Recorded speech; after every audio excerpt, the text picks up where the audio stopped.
Halo para pendidik hebat di seluruh Indonesia. Pernah nggak sih merasa kelas IPA kita bisa jauh lebih seru dari sekedar menghafal rumus dan nama-nama Latin? Nah, dalam pembahasan kali ini, kita akan kupas tuntas gimana caranya mengubah kelas IPA yang mungkin terasa biasa jadi sebuah arena pemecahan masalah yang aktif dan menyenangkan. Siap? Yuk, kita mulai transformasinya bareng-bareng.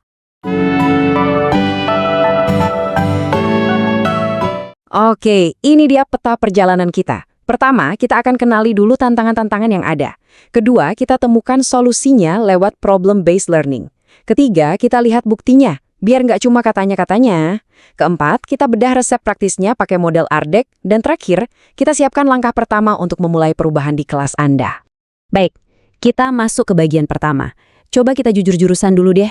Metode mengajar yang selama ini kita pakai, apakah masih relevan buat mempersiapkan anak-anak yang nanti akan menghadapi dunia di tahun 2050? Yuk kita bedah tantangan sebenarnya. Pertanyaan ini penting banget loh, bukan sekedar basa-basi. Dunia di luar sana butuh para pemecah masalah, inovator, bukan sekedar penghafal fakta. Jadi pertanyaannya, apakah kelas kita sudah membekali mereka dengan kemampuan itu? Atau jangan-jangan hanya membekali mereka untuk lulus ujian? Coba deh kita lihat perbandingannya. Kayak siang dan malam kan? Di sebelah kiri, kelas yang mungkin familiar banget buat kita. Guru jadi pusatnya, siswa pasif menerima informasi. Nah, di sebelah kanan, inilah tujuan kita. Kelas yang hidup, di mana siswa jadi detektif sains, aktif mencari tahu dan membangun pemahamannya sendiri. Pergeseran ini dasar banget. Nah, kutipan ini tuh kena banget ya. Inilah inti masalahnya, hafalan dan komunikasi satu arah. Model seperti ini tanpa sadar bisa mematikan rasa ingin tahu alami yang dimiliki anak-anak. Kita semua pasti pernah lihat ini terjadi kan? Nah, kalau masalahnya udah jelas, lalu apa solusinya? Jawabannya adalah mengubah cara kita memandang masalah itu sendiri. Selamat datang di bagian kedua, belajar berbasis masalah. Di sini, masalah bukan lagi rintangan yang harus dihindari, tapi justru jadi pintu gerbang untuk membuka pengetahuan yang lebih dalam. Inilah jantung dari solusinya, problem-based learning, atau biasa disingkat PBL. Gini deh biar gampang ngebayanginnya. Daripada kita mulai kelas dengan, anak-anak, hari ini kita belajar siklus air.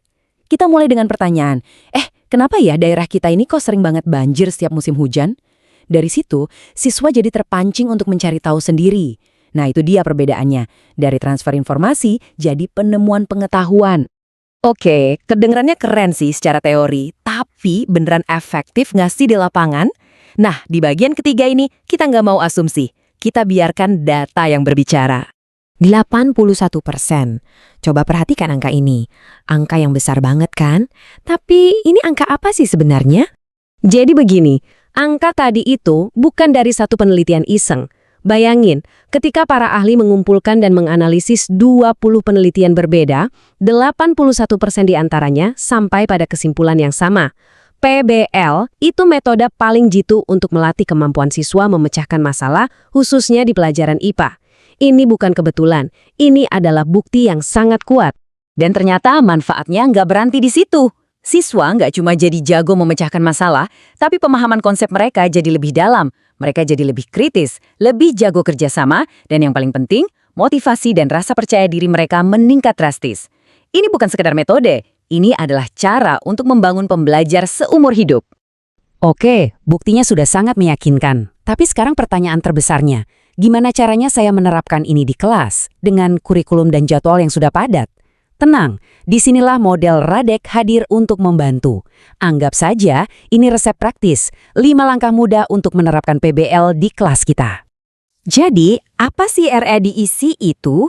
Ini adalah singkatan dari 5 tahap. Read, Answer, Discuss, Explain, dan Create.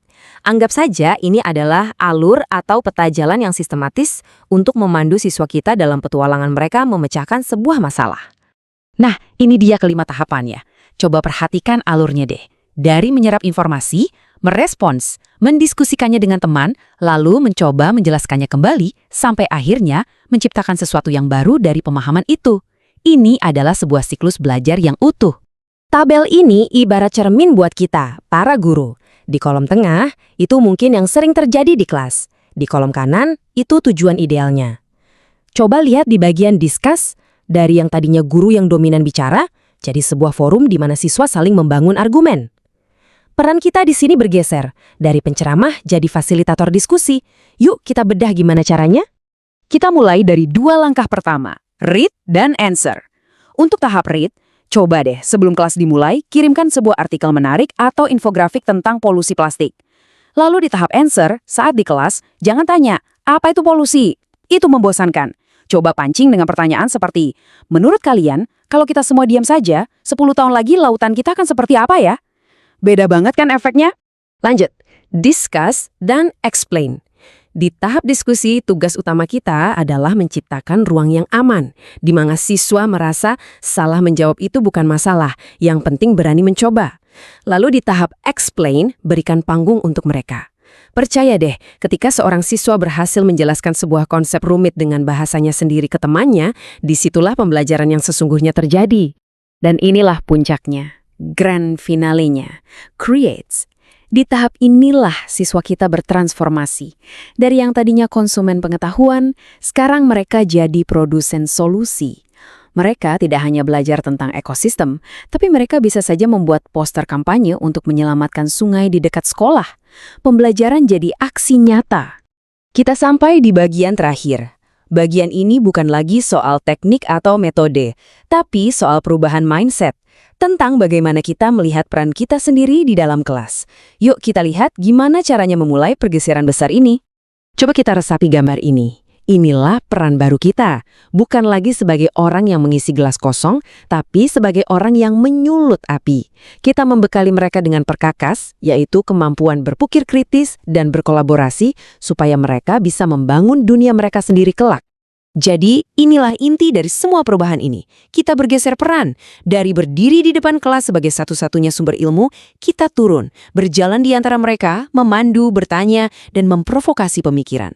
Mungkin kelihatannya peran kita jadi lebih kecil ya, tapi sebenarnya dampak kita pada mereka justru jadi jauh-jauh lebih besar. Sebagai penutup, saya ingin meninggalkan satu pertanyaan untuk Anda bawa pulang. Coba pikirkan materi IPA yang akan Anda ajarkan minggu depan. Lalu tanyakan pada diri sendiri, masalah nyata apa ya yang bisa dipecahkan oleh siswa-siswa saya menggunakan konsep ini? Nah, jawaban dari pertanyaan itulah titik awal transformasi kelas Anda.